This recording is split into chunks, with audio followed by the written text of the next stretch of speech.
Tahukah Ananda dengan pupuk NPK? Dalam dunia pertanian modern, penggunaan pupuk menjadi hal yang tidak terpisahkan untuk meningkatkan produktivitas tanaman. Salah satu jenis pupuk adalah pupuk NPK. Pupuk tersebut mengandung unsur-unsur kimia tertentu seperti nitrogen, N-fosfor P, dan kalium K. Simak dan pahami video ini hingga selesai. Kemudian, silakan jawab latihan soal yang ada di dalam LKPD untuk menambah pemahaman Ananda terhadap materi ini. Tanda panah yang terdapat di atas tabel periodik menunjukkan golongan.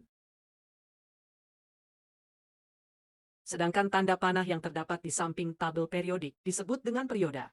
Dari dua gambar tersebut, apa perbedaan dari golongan dan perioda dalam tabel periodik unsur? Penomoran golongan pada tabel periodik unsur menurut gaya Amerika dan IUPAC lama, golongan dibedakan menjadi golongan utama dan golongan transisi seperti yang tertera pada layar.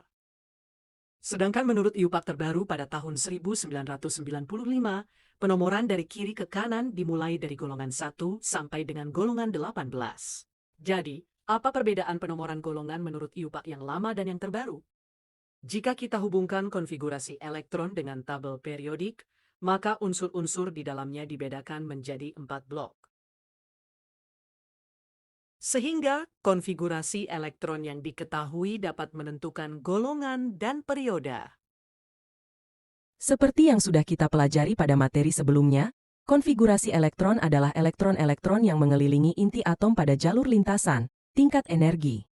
Menurut asas Aufbau, elektron akan mengisi atom berdasarkan tingkat energi terendah terlebih dahulu. Diberikan informasi mengenai konfigurasi elektron. Menurut tingkat energinya, konfigurasi elektron dimulai pada tingkat 1s dan tingkatan paling terakhir adalah 8s. Konfigurasi elektron terdiri dari bilangan kuantum utama yang menggambarkan jumlah kulit atau lintasan suatu atom. Ini juga bertujuan untuk menentukan letak perioda suatu unsur dalam tabel periodik.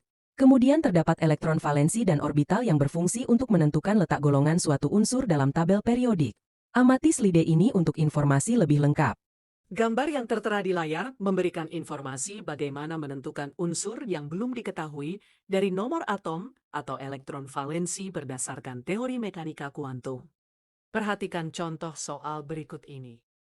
Soal pertama menjelaskan bagaimana menentukan unsur yang tidak diketahui hanya berdasarkan nomor atom saja. Soal kedua menjelaskan bagaimana menentukan nomor atom dan unsur berdasarkan petunjuk yang ada. Dan soal ketiga menjelaskan bagaimana mengetahui suatu unsur berdasarkan elektron valensi. Jika nomor atom suatu unsur besar, maka semakin panjang pula konfigurasi elektron yang akan dibuat. Oleh karena itu, terdapat cara alternatif untuk menyingkat konfigurasi elektron agar lebih pendek. Caranya yaitu menyingkat konfigurasi elektron berdasarkan konfigurasi elektron gas mulia. Perhatikan layar untuk memahaminya lebih dalam.